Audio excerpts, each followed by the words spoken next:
Es un gusto poder volver a compartir con ustedes en esta tarde. Les saludo en el amor del Señor. Quiero expresar mis mayores agradecimientos. Sé que mucha gente ve este espacio, ve esta predicación, este mensaje. No muchos mensajes me han llegado, pero sé que en distintos lugares hay gente que lo disfruta. Es palabra de Dios, no es nada mío. No puedo decir de que salga de mi cabeza, de mi mente. Yo sé que el Espíritu Santo utiliza mis conocimientos, pero todo viene de Él. Y eso lo puedo atestiguar y puedo decir, es efectivamente así.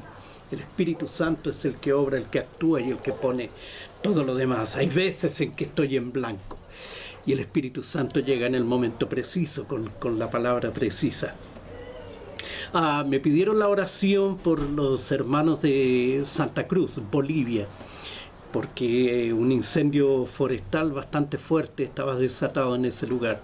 Y la verdad es que es complicado, así que les encargo la oración, ¿cierto?, por Santa Cruz de la Sierra en Bolivia. Hay hermanos nuestros ahí a quienes amamos y amamos también al pueblo boliviano. Y sé que es complicado para ellos también, y más aún en este tiempo de pandemia que estamos viviendo. Lo que nos convoca en esta tarde es la palabra de Dios. Estamos en primavera. Y ustedes pueden ver atrás el limón florecido. Es hermoso, un hermoso paisaje el limonero. Pronto tendremos un poco más allá el mandarino, también florecido, que también muy hermoso. La palabra para hoy es más que un hombre. El texto es Mateo, el Evangelio de San Mateo, capítulo 16, versículos 13 al 17, que dice así: Viniendo Jesús a la región de Cesarea de Filipo, preguntó a sus discípulos, diciendo: ¿Quién dicen los hombres que es el Hijo del Hombre? Ellos dijeron, unos, Juan el Bautista, otros, Elías, y otros, Jeremías, o alguno de los profetas. Él les dijo: ¿Y ustedes? ¿Quién dices, o qué dicen que soy yo? Respondiendo Simón Pedro dijo: Tú eres el Cristo, el Hijo del Dios viviente. Entonces le respondió Jesús: Bienaventurado eres, Simón, hijo de Jonás, porque no te lo reveló carne ni sangre, sino mi Padre que está en los cielos. ¿Qué piensa la gente frente a la pregunta ¿quién es Jesús? Por lo general evitan la conversación. Dicen que no quieren discutir de religión. O dicen soy católico. O dicen es un mito. Fue un extraterrestre. Un hombre moralmente bueno. Un filósofo. Un adelantado de su época. Un invento de la iglesia para mantener sometidos a los pobres. Etcétera. Lo cierto es que durante mi vida he escuchado todo esto y más acerca de Jesús. Podemos hablar de Dios, o Jehová, o Yahvé, y no tendremos grandes problemas. Pero cuando hablamos de Jesús, las cosas cambian. Recuerdo una oportunidad en que conversaba con unos jóvenes acerca de Dios. Todo iba bien, y nuestra charla era amigable, y hasta cuando llegamos al tema de Jesús. El tono se volvió áspero, pues ellos insistían en que una santa que es venerada por gran parte de la comunidad en la cual vivo, era más importante que el Cristo. ¿Pero por qué Jesús es causante de toda esta polémica? ¿Qué lo hace diferente del resto de los líderes religiosos que hemos conocido u oído de ellos? La razón es muy simple. Ninguno de ellos afirmó ser Dios. Jesús se presentó a sí mismo como la única vía para la comunión con Dios, la única fuente para el perdón de los pecados y el único camino para la salvación. Este exclusivismo hace diferente a Jesús y que a muchos les cause molestia, haciéndoles afirmar que hay muchos caminos para llegar a Dios. Pero lo importante de esto no es lo que nosotros pensemos o creamos, sino lo que Jesús mismo declaró ser. La expresión Jesucristo es en realidad un nombre y un título. El nombre de Jesús viene de la forma griega del nombre Josué, que significa Dios Salvador o Dios salva. El título Cristo viene de la palabra griega que traduce Mesías, que significa ungido. Este título incluye dos funciones, la de rey y sacerdote.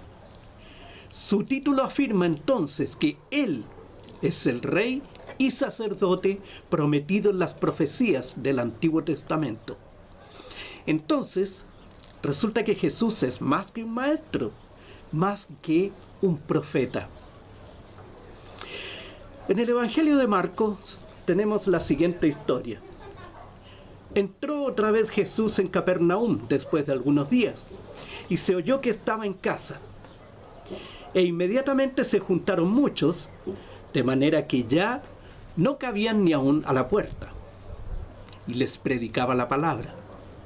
Entonces vinieron a él unos trayendo un paralítico que era cargado por 4, y como no podían acercarse a él a causa de la multitud, descubrieron el techo de donde estaba y, haciendo una abertura, bajaron el lecho en que yacía el paralítico.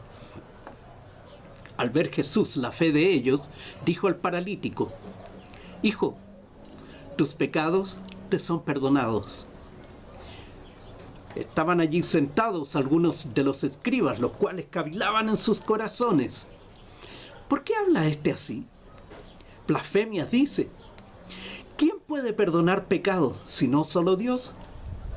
Y conociendo luego Jesús en su espíritu que cavilaban de esta manera dentro de sí mismo, les dijo: ¿por qué caviláis así en vuestros corazones? ¿Qué es más fácil, decir al paralítico: tus pecados te son perdonados? ¿O decirle: levántate, toma tu lecho y anda? Pues para que sepáis que el Hijo del Hombre tiene potestad en la tierra para perdonar pecados, le dijo al paralítico: a ti te digo, levántate, toma tu lecho y vete a tu casa. Entonces él se levantó enseguida y, tomando su lecho, salió delante de todos, de manera que todos se asombraron y glorificaron a Dios diciendo: nunca hemos visto tal cosa. Ahora, algunos puntos a tomar en cuenta en esto. Recordemos que Jesús nació, vivió y murió en un contexto judío. Él nunca se saltaría esto. Por lo tanto, todo lo haría desde la perspectiva judía. En este contexto, entonces, el perdón de los pecados era una atribución exclusiva de Dios. Más aún, el paralítico no había pecado contra Jesús, sino contra Dios.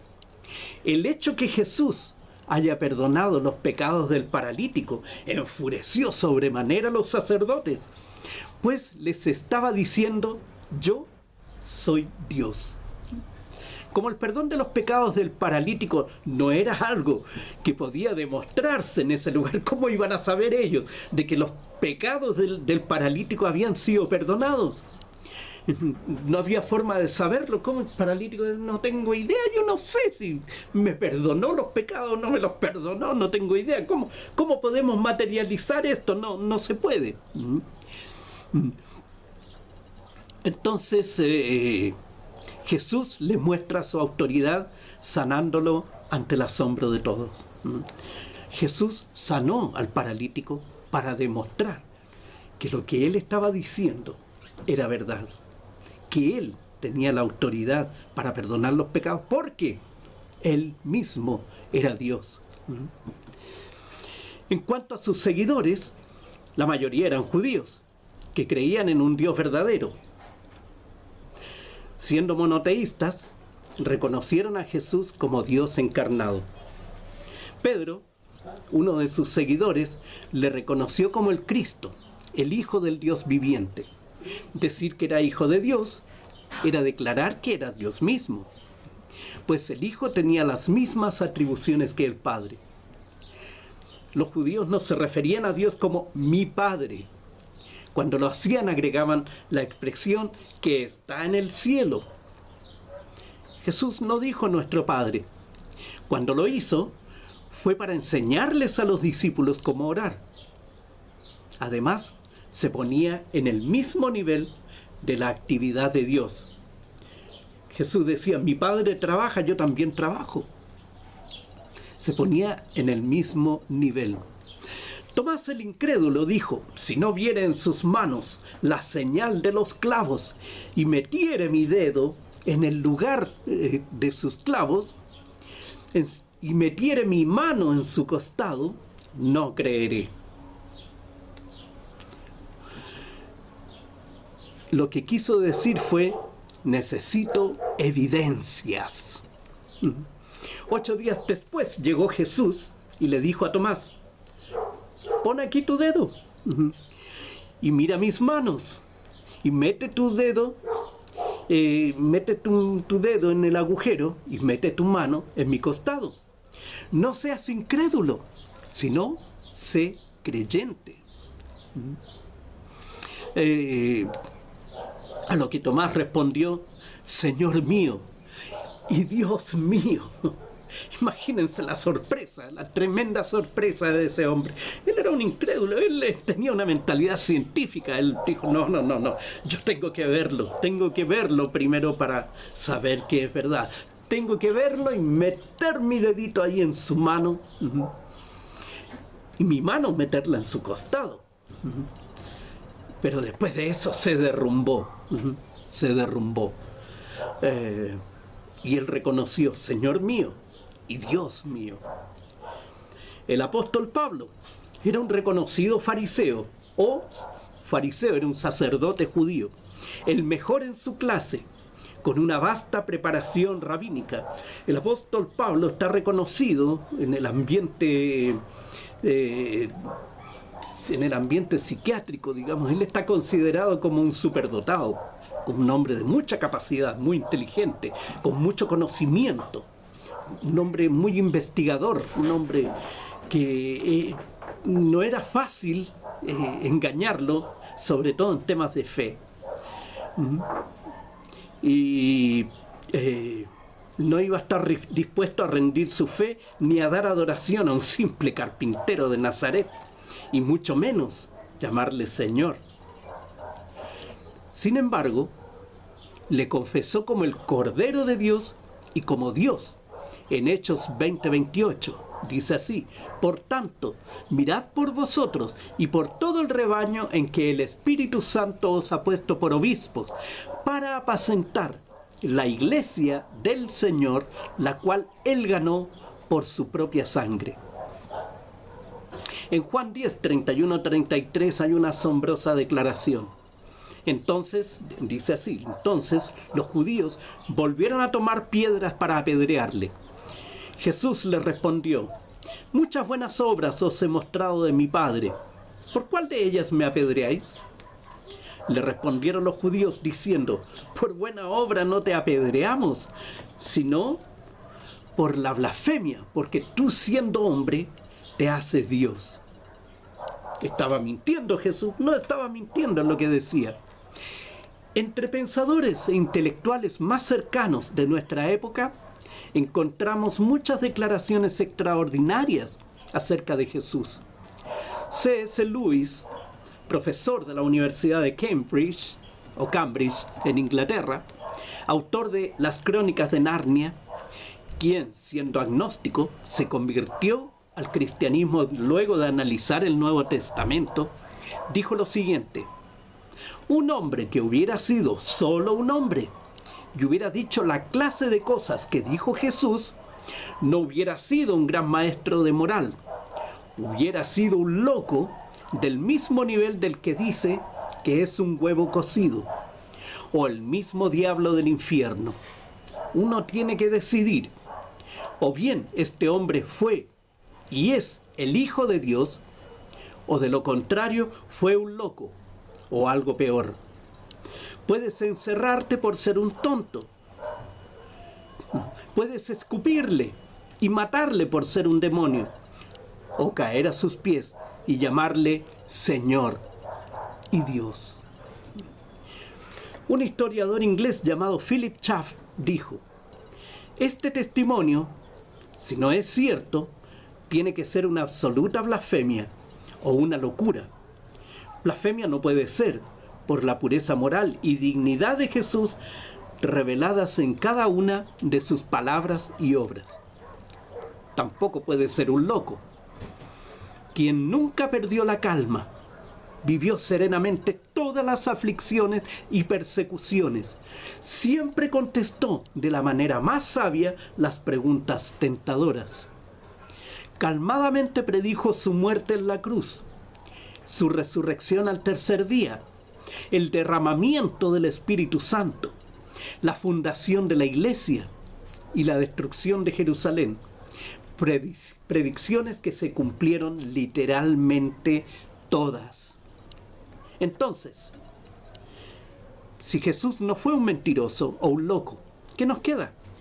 La única alternativa es aceptar que Él es el Cristo, el Hijo de Dios, tal como Él mismo lo declaró. Pero también tenemos el testimonio de sus seguidores, quienes estuvieron dispuestos a morir por lo que oyeron y vieron.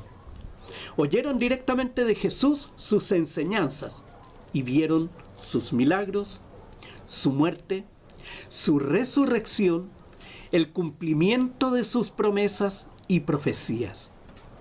Ellos fueron torturados y flagelados para finalmente enfrentarse a la muerte, la cual se les aplicó por medio de algunos de los métodos más crueles entonces conocidos.